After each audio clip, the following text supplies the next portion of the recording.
ခုလိုမျိုး left right function သုံးတဲ့နည်းလေးသိချင်တယ်ဆိုရင်ဒီဗီဒီယိုလေးကိုအဆုံးကြည့်သွားနော်အရင်ဆုံး left function တွက်တော့မယ်ဆိုရင် equal to left green s က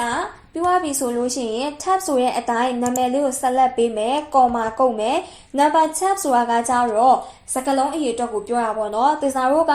ဒီမှာဆိုလို့ရှိရင်နာမည်လေး၃လုံးရှိရဲအဲ့ဒီ၃လုံးမှာ left function တွက်တာဆိုတော့ဘယ်ဘက်ကနာမည်အမည်လေးကိုသိချင်တာဒါကြောင့်မလို့ဘယ်ဘက်ကနာမည်အမည်လေးမှာစကားလုံးက WAI ဝေဆိုပြီးတော့၃လုံးရှိရဲဒါကြောင့်မို့လို့အရေးအတွက်ကို၃လို့ရေးမယ်ရေးပြီးသွားရင်ခွင်းပြန်ပိတ် enter ခေါက်ဒါဆိုလို့ရှိရင် left function လေးရပြီเนาะဟုတ်ပြီဒုတိယနာမည်လေးကိုလည်း left function ထပ်တွက်ကြည့်ရအောင် equal to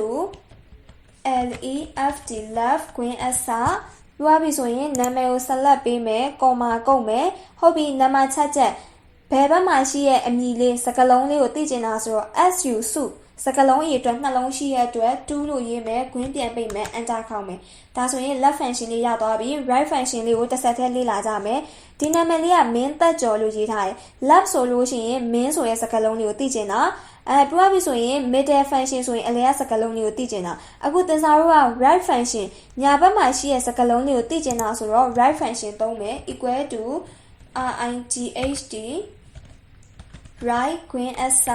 ပြောပြီဆိုရင် tab ဆိုရဲ့အတိုင်းစာသားလေးကိုဆက်လက်ပေးမယ် comma ကုတ်မယ်ဟုတ်ပြီညာဘက်ကစကားလုံးလေးကိုသိချင်တာဆိုတော့သူ့ရဲ့အရေးအတွက်က KYAW ကျော်အရေးအတွက်၄လုံးရှိရဲ့အတွက်4လို့ရေးမယ်ခွင်းပြန်ပိတ်မယ် enter ခေါက်မယ်ဒါဆိုရင် right function လေးရပြီเนาะ Heymanson ဆိုရဲ့နာမည်လေးကိုလည်း right function တွက်ကြည့်ကြမယ် equal to right green s tab ဆိုရဲ့အတိုင်းစာသားကိုဆက်လက်ပေးမယ် comma ကုတ်မယ် number tab စကားလုံးအရေးအတွက်ကညာဘက်ကစကားလုံးလေးကိုသိချင်တာဆိုတော့ ZIN စင်ဆိုပြီး၃လုံးရှိတယ်ဒါကြောင့်အရေးအတွက်ကို3လို့ရေးမယ်ခွင်းပြန်ပိတ်မယ် enter ခေါက်မယ်ဒီဗီဒီယိုလေးထဲမှာ left right function တွက်တဲ့နည်းလေးကိုရလိမ့်မယ်လို့ညွှန်လင့်ပါတယ်เนาะနောက်ထပ်ဗီဒီယိုတွေမှာအတူတူလေ့လာကြမယ်